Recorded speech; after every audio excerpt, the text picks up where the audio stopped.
Hello, my dear students. You're most welcome in MES online class modern English school के online class में आप सभी का बहुत बहुत स्वागत है। ये क्लास 6 की अलजेब्रा मैथ है ना। बुक ओपन कर लीजिए आप लोग। आज हम नेक्स्ट टॉपिक के साथ आए हैं जिसमें हम कांस्टेंट एंड वेरिएबल के बारे में जानेंगे। चर को वेरिएबल कहते हैं और अचर को कांस्टेंट कहते हैं। अब बात आती है, आप पूछेंगे सर चर किसे कहते हैं, अचर किसे कहते हैं। तो बिल्कुल मैं बताता हूँ। चर और अचर में इतना अंतर है, ये आप समझिए कि ऐसा ऐसा मान जो क्या हो, हमेशा निश्चित हो, वे क्या कहलाते हैं, अचर। क्या होते हैं, अचर होते हैं। और जिनकी वैल्यू क्या हो, अनिश्चित हो, उनको क्या कहते हैं, चर कहते हैं।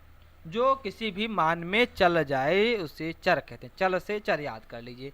जैसे आपने कभी कभी कुछ निकाला होगा, x बराबर 2 निकाला होगा, या कभी कभी x बराबर 5, x बराबर 10 या 100, कुछ भी निकाले होंगे। लेकिन क्या आपने कभी लिखा है 1 बराबर 2, 1 बराबर 5, 1 बराबर 8 या 8 बराबर 10? ऐसा कुछ लिखा है? आप 8 बराबर 8 ही लिखे होंगे ना जब कभी लिखे होंगे। तो ये जो 1 बराबर 2 नहीं, 1 बराबर, ये सब क्या है, कांस्टेंट है। इसको क्या कहेंगे, अचर कहेंगे। क्या कहेंगे, अचर कहेंगे।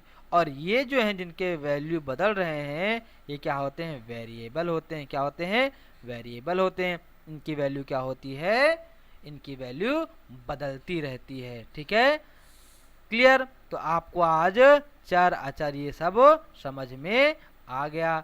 चर किसे कहते हैं और अचर किसे कहते हैं। अब मैं कहूं कि 2 क्या है, तो आप बोलेंगे सर 2 अचर है ना। 2 क्या है, 2 अचर है ना। मैं कहूं यहाँ पर जो लिखा है 4 क्या है, 4 आप कहेंगे अचर है, अचर है। 8 क्या है, अचर है। आर क्या है, चर है। 2 क्या है, अचर है ना। इंग्लिश में अगर बात करें तो कांस्टेंट है, जिनकी वैल्यू निश्चित है। 4 कांस्टेंट है। यहाँ पर देखिए 2R में एक ये जो आगे वाला है ये कांस्टेंट है, और ये वाला क्या है, चर है, जिसे कहते हैं variable. Constant and variable mix है इसमें। तो अगर आपको ना याद हो, चर मतलब जिसकी वैल्यू किसी में भी चल जाए। तो x की वैल्यू कभी कुछ भी चल सकता है, उसमें कोई भी मान हम रख सकते हैं। तो चर से चल याद कर सकते हैं। तो चलिए इसका प्रयोग करते हैं और नीचे वाली सारणी को देखें। व्यास, व्यास बराबर 2 गुणे त्रिज्या। व्यास बराबर 2 गुणे त्रिज्या होता है, ये आपको पता है। व्यास को हम किससे दर्शाते हैं, d से दर्शाते हैं।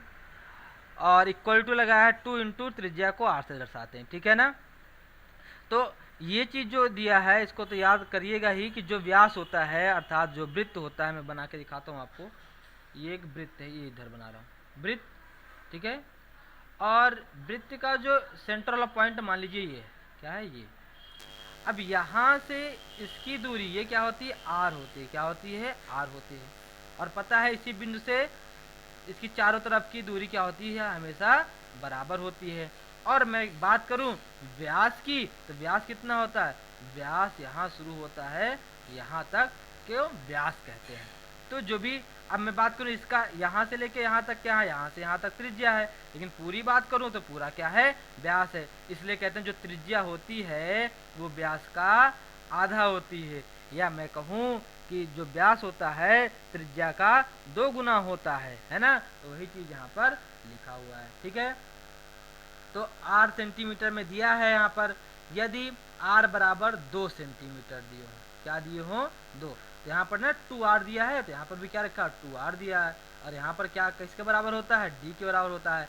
यदि r बराबर, यहाँ दिए है ना, r बराबर यदि 2 रखते हैं, तो यहाँ 2 गुणे r के स्थान पे क्या रखोगे, 2 रखोगे। तो 2 दूना 4, d क्या निकल के आ गया, 4 आ गया कि नहीं आ गया। ऐसे यदि r के स्थान पे हम 4 रखते हैं, तो देखो 2, यहाँ 2 है, और r के स्थान पे 4, 2 गुणे 4, 2 चौक 8, 8 क्या आ गया, ये इसका व्यास आ गया। क्यों, क्योंकि कहा गया है कि त्रिज्या का 2 गुना, ये जो त्रिज्या है इसका 2 गुना क्या होता है, व्यास होता है। ऐसे में कहूँ अगर सेंटीमीटर में r ले लें, r के स्थान पे, तो यहाँ पर क्या होता है 2, और जहाँ संख्या रखते तो वहां पर क्या रख दिए, आर। अब ये क्या आर क्या आ गया, ये है चर है, क्या है चर, तो इसे 2r हो जाएगा, क्योंकि इसका गुणा तो कर नहीं पाएंगे, एक अचर है चर है, तो इसको वैसे का वैसे ही हम लोग लिख देते हैं। बस इसमें जो बीच में गुणे का चिन्ह होता है उसको हटा देते हैं, 2r लिख देते हैं। अच्छा, 2 गुणे 4 है तो इसको हम 2 4 नहीं लिखेंगे, ये जब अचर चर मिले या जब चर चर मिले तब हम इसको ऐसे लिखते हैं, ऐसे में। बाकी अगर अचर अचर है तो इसको हम ऐसे कभी नहीं लिखेंगे, नहीं तो 2 गुणे 4 2 चौक 8 होना चाहिए, आप इसको ऐसे लिख देंगे तो 24 हो जाएगा, तो ये आपका गड़बड़ हो जाएगा, ठीक है ना। तो जब चर अचर का योग कहीं पर है, मिल रहा है, गुणा हो रहा है, तो उसको आप उसके बीच से गुणे का ये चिन्ह हटा सकते हैं। चलिए नेक्स्ट पेज पे चलते हैं बेटा, नेक्स्ट पेज ओपन करिए आप लोग। अब जैसे उसमें दिया है ना कि इस वाले में आपने ये देखा ना कि इसकी वैल्यू चेंज हो रही है, तो इसकी वैल्यू में जब रख रहे हैं तो डी की वैल्यू अपने आप चेंज हो रही है, यहाँ आर की वैल्यू चेंज कर रहे हैं तो डी की वैल्यू चेंज हो रही है, यहाँ पर आर की वैल्यू चेंज कर रहे हैं तो डी की वैल्यू चेंज हो रही है। तो ये चीज़ आपको समझ में यहाँ पर आ गई।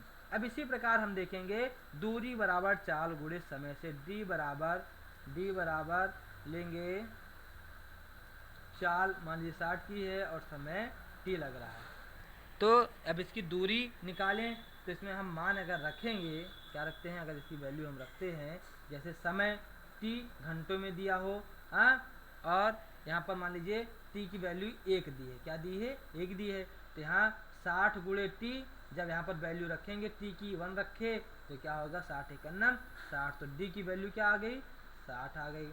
फिर देखिए 2 रखेंगे यहाँ पर, तो t के स्थान पे जब 2 रखेंगे तो 60 दूना 120, डी की वैल्यू 120 आ जाएगी। ऐसे 3 रखेंगे तो 180, 4 रखेंगे तो 240, ऐसे t रखेंगे तो 60 गुणे t तो 60 t हो जाएगा, 60 t हो जाएगा, ठीक है। तो इसमें हम क्या है कि अलग अलग परिस्थितियों में मान क्या हो रहा है, बदलता रहता है, हाँ? और इस परिस्थिति में इसका मान नहीं बदल रहा है, क्योंकि यहाँ पर क्या हो रहा है, ये चर आ जा रहा है, ठीक है। तो जिनका मान यहाँ पर ये अभी नहीं बदला, ये क्या हो गया, चर हो गया, ठीक है। और जिनका मान बदल जा रहा है, देखो ये मान बदला तो क्या हो गया, अचर कहलाते हैं। तो यहाँ पर नीचे एक लाइन में दिया है ना, देखिए मैंने भी बताया ना, जिसका मान बदलता रहे वो क्या कहलाएगा, चर कहलाएगा, जिसका मान नहीं बदलेगा वो क्या कहलाएगा, अचर, है ना। तो अब इस वाले में देखो, जिनका मान परिस्थिति के अनुसार बदलता है, जिसका मान परिस्थिति के अनुसार बदलता है, देखिए लिखा वे चर कहलाते हैं, है ना। और जिनका मान नहीं बदलता, चाहे जो भी परिस्थिति हो, वे क्या कहलाते हैं, अचर कहलाते हैं। अभी यही तो मैंने बताया।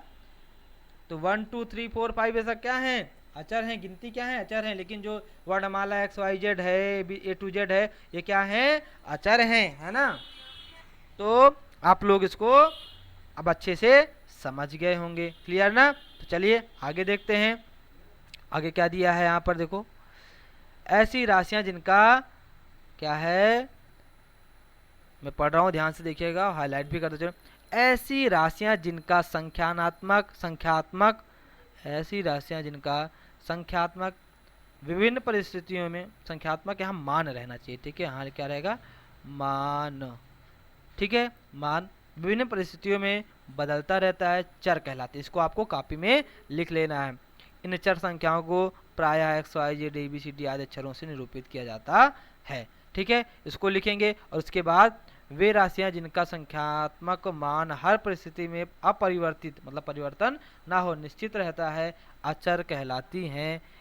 वे संख्याएं कौन सी हैं, अंक संख्याएं अचर हैं। ये आपको लिखना है, ठीक है ना। तो आपको इस चैप्टर में क्या लिखना है, इस चैप्टर में आपको ये लिखना है, यहाँ पर आके ये मैं बता रहा हूँ 1.4, ठीक है। तो आपको सबसे पहले हेडिंग डालनी है, यहाँ पर आके हेडिंग आप डालेंगे, क्या हेडिंग में आपको डालना है, चर और अचर संख्याएं। इसको आप हेडिंग में डालेंगे। क्या डालेंगे? इसको हेडिंग में डाल लेंगे। हेडिंग में डालने के बाद आप सीधे आएंगे नीचे। आपको इसको समझ ही लिए हैं, इसको लिखने की जरूरत आपको फेयर कॉपी में नहीं है। फेयर कॉपी में आने के बाद आप सीधे यहाँ पर लिखेंगे। कहाँ? ये जो 2 पॉइंट दिए हैं, पॉइंट नंबर 1, पॉइंट नंबर 2। उसके बाद आप आएंगे प्रश्नावली को सॉल्व करेंगे। तो चलिए प्रश्नावली में देखते हैं प्रश्नावली में क्या दिया है। तो प्रश्नावली में दिया है निम्नलिखित कथनों के सम्मुख सत्य या असत्य जो उपयुक्त हो लिखिए। तो x एक अचर राशि है। x अचर, x क्या है? किसी भी राशि में चल जाएगा ना, तो ये क्या हो जाएगा? गलत। x क्या है? चर राशि है, इसका मान बदलता है, वेरिएबल है। x प्लस 6 एक अचर राशि है, तो भाई इसका मान तो बदलता रहेगा। यहाँ पर हम 2 रख देंगे तो 6 2 8 हो जाएगा। यहाँ 3 रख देंगे तो 6 3 9 हो जाएगा। तो इसका मान क्या हो रहा है? बदल जा रहा है ना हर बार। तो ये क्या हो जाएगा? ये चर राशि ही तो होगी। तो ये कह रहे हैं अचर राशि है, तो क्या हो जाएगा? ये भी क्या हो जाएगा? गलत हो जाएगा, रॉन्ग हो जाएगा। 8 एक अचर राशि है, तो 8 अंक क्या होते हैं? अचर होते हैं, बताया ना। अगर इसे ही याद कर लेते हैं, अंक अचर, अंक अंक और अंक से क्या? अचर, ऐसे याद कर लो। तो जो भी अंक होंगे वो क्या होंगे? अचर। x की पावर 6 क्या अचर राशि है? तो ये 6 तो अचर है, लेकिन जब इसकी वैल्यू आप रखेंगे 2 की पावर 6, 3 की पावर 6, 4 की पावर 6, x क्या है? x अचर है। अगर किसी भी समीकरण या जो कुछ भी दिया हो उसमें चर अचर दोनों हैं, तो पूरी राशि क्या आ जाएगी? अचर राशि नहीं, सॉरी, चर राशि में आ जाएगी, क्योंकि उसकी वैल्यू बदलती रहेगी। क्लियर? तो ये क्या हो जाएगा? क्या अचर राशि है? तो आप इसको गलत कर देंगे। क्या है? चर राशि है ना। दूसरे नंबर पे आते हैं। यहाँ निम्नलिखित कथनों में अचर लिखिए। तो n बराबर 4, n बराबर 4। निम्नलिखित कथनों में क्या लिखना है आपको? अचर लिखना है। अब यहाँ पर चलिए देखते हैं अचर। तो इसमें कथन में कौन सा है जो अचर है? तो अचर चलिए लिखिए। n, n क्या है? n है चर। 4 क्या है? तो 4 बराबर लिखेंगे अचर। यहाँ पर x क्या है? क्या है? ये बदल जाएगा, चर है ना। ये भी क्या है भाई? चर। 2 क्या है? अचर। जिसे कैसे लिखेंगे? आप इसको लिखने के बाद ऐसे लिख लेंगे। यहाँ पर लिखेंगे y बराबर, लिखेंगे 5 बराबर और फिर नीचे x बराबर। तो ये क्या है? चर। ये क्या है? अंक अचर। ये क्या है? चर। ऐसे लिख लेंगे। ऐसे आपको डी वाला भी सॉल्व कर लेना है। क्लियर? अब आते हैं क्वेश्चन नंबर 3 पर। क्वेश्चन नंबर 3 में क्या दिया है? चलिए देखते हैं क्वेश्चन नंबर 3 में। निम्नलिखित कथनों में चर छाटिए, है ना। क्या छाटना है? चर को छाटना है। अच्छा, इस वाले में सिर्फ अचर को छाटना था बेटा। चलिए आपने पूरा लिख लिया ना, कोई बात नहीं, ऐसे भी लिख लेंगे चलेगा। तो इसमें से चर छाटना है। तो चर क्या है? तो इसको लिखने के बाद y तथा x इसमें क्या है? अचर है। आप लिखोगे क्वेश्चन जैसे बी लिखे में, क्या लिखोगे? ऐसे में x चर है, ठीक है। फिर ऐसे क्वेश्चन सी लिखोगे में x चर है, ठीक है। इसमें क्या है? y चर है, में लिखे ना, बराबर 2 में y क्या है? चर है। निम्नलिखित में चर और अचर छाटिए। तो इसमें क्या करना है? जैसे पहला वाला क्वेश्चन ये मैंने लगवाया, यहाँ पर वैसे लिखना है में, यहाँ नीचे लिख लेना में y बराबर क्या है? चर। 4 बराबर क्या है? अचर। x बराबर क्या है? चर। 5 क्या है? अचर, है ना। इसको ऐसे लिख लेंगे, ठीक है ना। इसको ऐसे क्या करना है? आपको लिख लेना है, ठीक ना। और इतने की पूरे की बात करूं तो ये भी क्या हो जाएगा? ये भी हो जाएगा चर। क्यों? क्योंकि इसकी वैल्यू x पर डिपेंड है। मैं बात करूं 4x, 4x क्या है? चर है, ठीक है ना। y बराबर 6 में y क्या है? y चर है। 6 क्या है? अचर है।